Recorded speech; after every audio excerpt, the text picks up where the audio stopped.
몇 년 후의 일이긴 하지만 솔직히 말씀드릴게요. 치매 부모님 케어할 생각하니 돈 걱정부터 되더라고요. 요양병원에 모실까? 요양원이 나을까? 집에서 방문 서비스만 받을까? 돈이 얼마나 차이가 나는지, 아버님을 제대로 돌봐주기는 할지, 머리가 복잡해지더라고요. 그래서 가족의 입장에서 찾아봤습니다. 요양병원, 요양원, 방문요양, 비용과 서비스 한 번에 정리해드립니다. 끝까지 집중해주세요. 자, 그런데 잠깐만요. 인터넷에 떠도는 요양비용 정보들 다들 보셨죠? 요양병원 월 100에서 200만 원 선입니다. 요양원이 더 저렴합니다.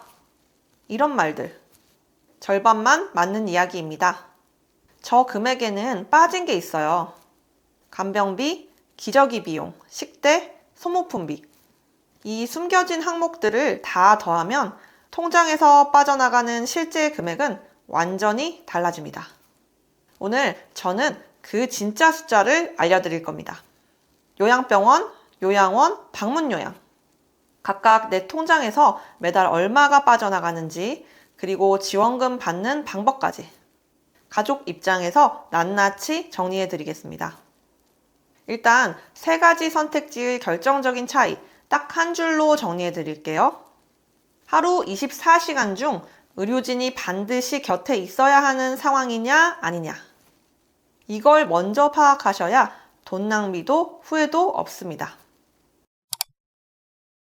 인공호흡기를 달고 계신 분, 정맥으로 영양을 공급받으셔야 하는 분, 3단계 이상의 중증 욕창 환자, 매일 정맥 주사를 투여해야 하는 환자. 이분들은 선택의 여지가 없어요. 요양병원이 좋습니다. 지속적인 의료 처치는 필요 없지만 치매가 심해져서 밤마다 집 밖을 나가시려 하거나 가족을 알아보지 못하고 공격적인 행동을 보이시거나 대소변을 혼자 가리지 못하시는 분들. 이분들은 요양원이 현실적인 선택입니다. 혼자 드실 수 있고 부축받아 화장실은 가실 수 있고 아직 심한 인지저하나 공격성이 없으신 초기 단계. 약한 노인성 질환이라면 사실 집에서 모시는 게 가장 좋은 선택일 수 있어요. 방문 요양이 뭔지 아직 낯선 분들을 위해 한 줄로 설명드릴게요. 요양보호사 선생님이 직접 부모님 댁으로 찾아와서 씻겨드리고 식사 도와드리고 말벗도 대어드리는 서비스예요. 실은 정부도 지금 이 방향을 가장 적극적으로 밀고 있어요. 익숙한 공간에서 익숙한 사람들 곁에서 노후를 보내는 것. 영어로 aging in place 라고 하는데요. 세계 선진국들이 일제히 가고 있는 방향이기도 하고 어르신 정서 안정과 인지 저하 예방에도 유리합니다. 자, 큰 그림 잡으셨죠? 그럼 이제 진짜 핵심, 돈 이야기 시작합니다. 많은 분들이 이렇게 알고 계세요. 요양원 본인 부담금이 월 50만 원 정도면 되지 않나요? 그건 공단이 내주는 급여 항목만 계산한 금액입니다. 요양원 청구서에는 두 가지가 있어요. 첫 번째, 국가가 대신 내줘서 내가 일부만 부담하는 급여 항목. 두 번째, 국가가 한 푼도 안 내줘서 내가 100% 부담해야 하는 비급여 항목. 비급여 항목이 뭐냐면요. 식대, 간식비, 기저귀 비용, 미용비. 이게 평균적으로 한 달에 약 45만 원이 더 붙는다고 합니다. 참고로 2025년부터 요양원 인력 기준이 강화됐어요. 입소자 2.1명당 요양보호사 1명 기준이 새로 생겼거든요. 다만 2026년 12월 말까지는 유예 기간입니다. 아직 예전 기준인 2.3명당 1명으로 운영되는 곳도 많이 있어요. 그러니까 상담 가실 때 꼭 이렇게 여쭤보세요. 지금 2.1:1 인력 기준 적용 중이신가요? 아니면 유예 중이신가요? 이 질문 하나가 좋은 요양원 고르는 첫 번째 체크포인트입니다. 1등급 어르신 요양원 입소 시 월 예상 비용입니다. 일반 건강보험 가입자는 약 99만 원, 감경 대상자는 약 67에서 78만 원, 기초생활수급자는 실질적으로 0원입니다. 지자체가 식대까지 지원해 줍니다. 감경 대상자요? 그게 뭐예요? 좋은 질문이에요. 쉽게 말씀드리면 소득과 재산이 일정 기준 이하인 분들에게 요양 본인 부담금을 깎아주는 제도예요. 일반 가입자가 20%를 내야 할 때 감경 대상자는 12% 또는 8%만 내면 돼요. 매달 내시는 건강보험료가 낮은 편이시라면 본인이 감경 대상에 해당될 수 있어요. 기초수급자인데 진짜 공짜예요? 맞습니다. 본인 부담금 면제에 식대까지 지원받아서 사실상 비용이 거의 없어요. 정작 가장 힘드신 분들은 지원의 사각지대에 있는 평범한 보호자분들입니다. 국민건강보험만으로 충당이 안 되고 자녀 세대가 보태야 하는 구조거든요. 여기서 많은 분들이 충격을 받으십니다. 요양병원은 진료비 자체는 건강보험이 적용돼서 다인실 기준 월 60에서 80만 원 정도예요. 문제는 간병비입니다. 요양병원의 간병인은 국가가 고용한 직원이 아니에요. 보호자가 파견업체와 따로 계약해야 하는 사적 비용입니다. 2026년 기준으로 환자 6명당 간병인 1명을 공동으로 쓰는 시스템을 이용해도 한 달 간병비가 최소 60에서 90만 원이 추가로 들어갑니다. 만약 중증이라 1:1 개인 간병을 써야 한다면 월 350에서 450만 원으로 훌쩍 뜁니다. 여기에 진료비와 기저귀 비용을 합산하면 공동 간병만 해도 매달 150만 원 안팎, 개인 간병은 400만 원 이상이 통장에서 빠져나가는 구조예요. 그럼 어떻게 해요? 지금 정부가 이 문제를 해결하려고 움직이고 있어요. 이 간병비 문제, 정부도 심각하게 인식하고 있어요. 지금 요양병원 간병지원 시범사업이라는 게 이미 시행 중이에요. 쉽게 말씀드리면 국가가 요양병원 간병비를 일부 대신 내주는 제도예요. 이 사업 대상자로 선정되시면 월 200에서 260만 원 하던 비용을 월 60에서 80만 원 선으로 낮출 수 있어요. 단, 2가지 조건이 있어요. 첫 번째, 모든 요양병원이 해당되는 게 아니에요. 이 시범사업에 참여하는 병원에 입원하셔야 해요. 두 번째, 의료적 필요도와 간병 필요도가 모두 높은 환자를 대상으로 의료요양통합판정심사라는 선정 과정을 통과하셔야 합니다. 그리고 한 가지 더 꼭 알아두셔야 할 게 있어요.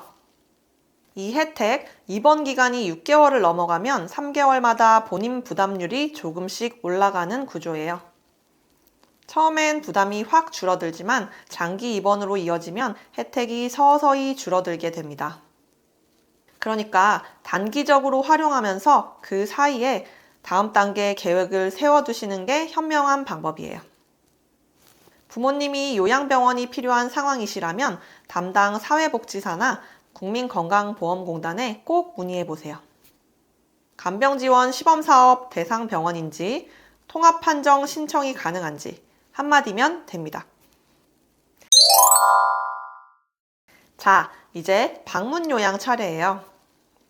방문요양은 3가지 선택지 중에서 국가 지원이 가장 두텁게 설계된 서비스예요. 방문요양을 가장 많이 쓰시는 등급이 바로 3에서 5등급인데요. 2026년 기준으로 3등급은 월 약 152만 원, 4등급은 약 140만 원, 5등급은 약 120만 원까지 공단이 비용의 대부분을 대신 내줘요. 그러면 내 실제 부담은 얼마냐고요?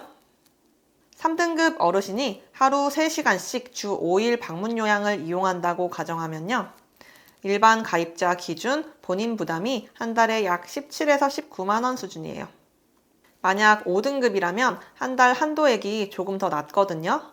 평일이 많은 달엔 한도액을 살짝 넘길 수 있어요. 이때는 요령 있게 일정을 조정해야 해요.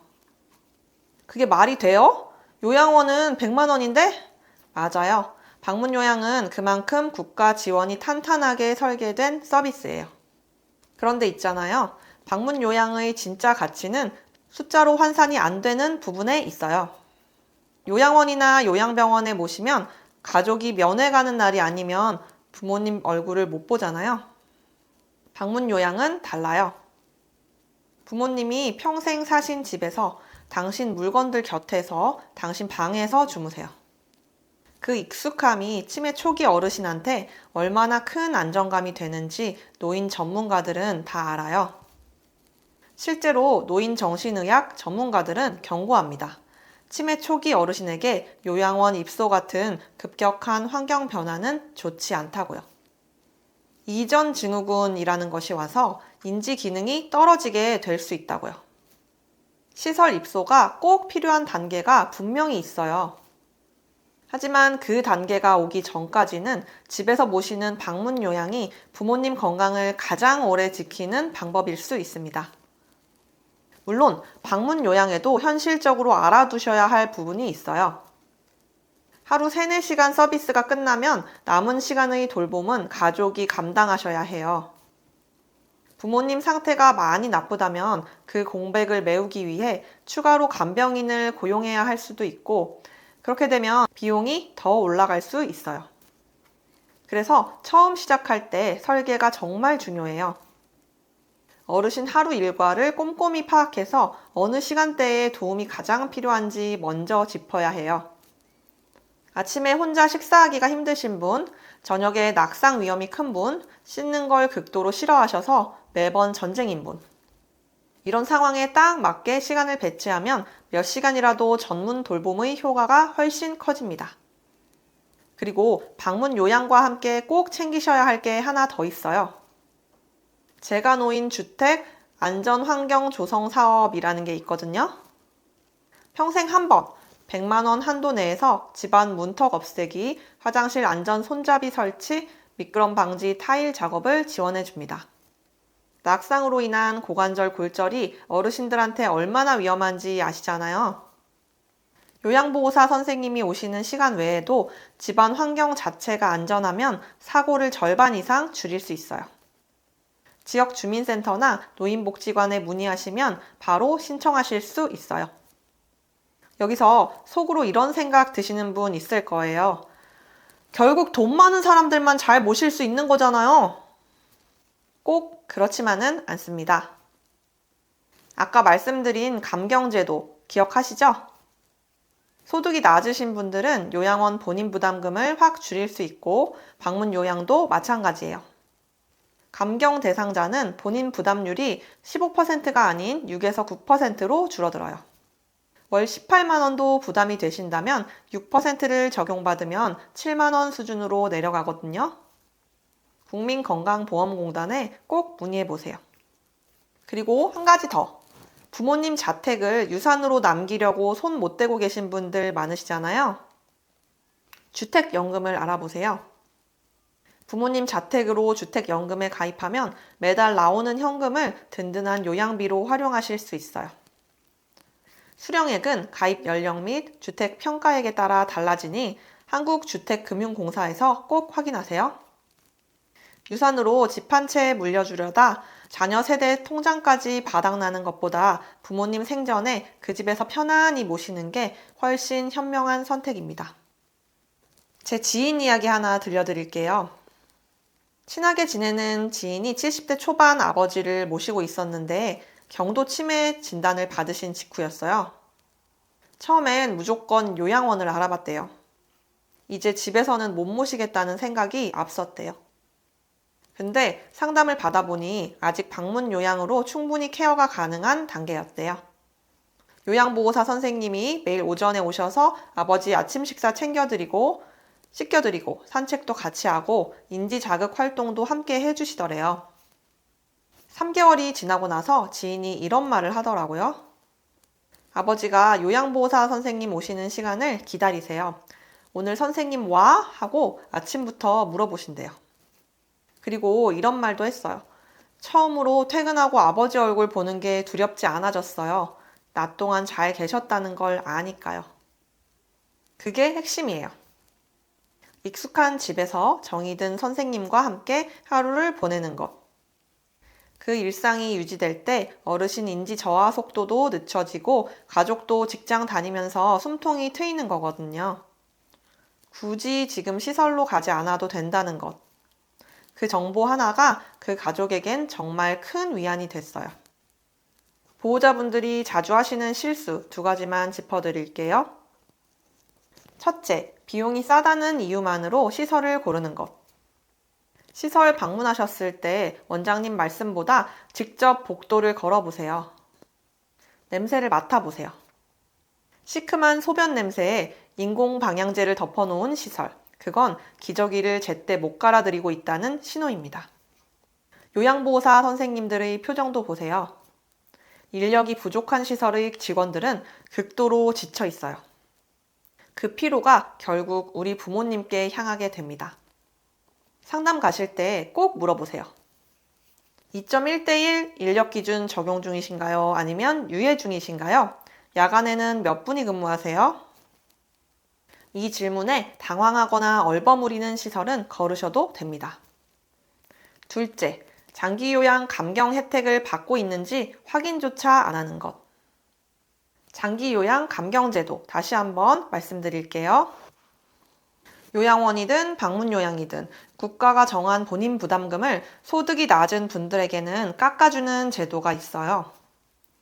일반적으로 건강보험료를 적게 내시는 분들, 즉 소득과 재산이 일정 기준 이하인 분들이 여기에 해당돼요.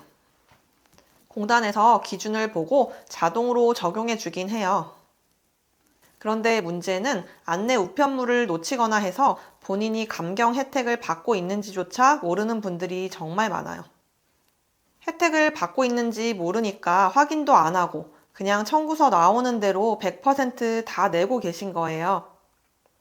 그러니까 무작정 내지 마시고 꼭 한 번은 직접 확인해 보셔야 해요. 국민건강보험공단에 저희 부모님 장기요양 본인부담금 감경 적용받고 있나요? 한마디면 바로 확인하실 수 있어요. 이거 하나만 확인하셔도 매달 수십만 원이 달라질 수 있어요. 여기까지 보신 분들 사실 이 영상 찾아보신 것 자체가 대단한 거예요. 바쁜 일상 속에서 부모님 걱정에 이렇게 공부하고 계신다는 거잖아요. 그런데 저 하나만 말씀드릴게요. 지금까지 힘드셨던 거 부모님 탓도 시청자님 탓도 아닙니다. 아무도 이걸 미리 알려주지 않았을 뿐이에요. 요양제도가 복잡하고 비용 구조가 불투명하고 어디서 뭘 물어봐야 할지 몰라서 막막하셨던 거예요. 보건복지부도 노인복지 전문가들도 공통적으로 강조하는 말이 있어요. 보호자가 먼저 쓰러지면 환자도 위험해진다. 부모님을 잘 모시는 가장 빠른 방법은 내가 먼저 지치지 않는 구조를 만드는 겁니다. 오늘 이 영상이 그 첫 번째 발걸음이 되셨으면 합니다. 오늘 정리해드린 내용 다시 한번 짚어드릴게요. 요양병원, 고도 의료 처치가 필요한 분께 필수. 지금 간병지원 시범사업이 시행 중이니 담당 사회복지사나 공단에 대상 여부 꼭 문의하세요. 단, 장기 입원 시 본인 부담률이 단계적으로 올라가는 점 반드시 계산에 넣으세요. 요양원, 치매 중증 단계, 배회와 공격성이 심한 분들의 현실적 선택. 일반 가입자는 월 약 99만 원 내외. 상담 가실 때 2.1:1 인력 기준 적용 여부와 야간 근무 인원 꼭 확인하세요. 방문 요양, 약한 노인성 질환, 초기 인지 저하 단계라면 집에서 모시는 최선의 방법. 국가 지원이 가장 두텁게 설계되어 있고 어르신이 익숙한 환경에서 지내실 수 있어요. 감경 혜택 받고 있는지 꼭 확인하시고 제가 노인주택 안전환경 조성 사업도 함께 챙기세요. 이거 하나 꼭 기억하세요. 가장 비싼 실수는 정보 없이 결정하는 것. 오늘 영상을 보신 여러분은 이미 그 실수를 피하셨습니다. 앞으로도 이렇게 보호자의 눈높이에서 현실적인 정보들 계속 가져오겠습니다. 지금 바로 구독 누르시고 알림 설정해주세요. 오늘도 부모님 걱정에 이 영상까지 찾아봐 주신 거 저 알고 있어요. 그 마음만으로도 충분히 잘하고 계신 겁니다. 조금만 더 버텨요. 같이 방법을 찾아가 보시죠. 다음 영상에서 또 뵙겠습니다.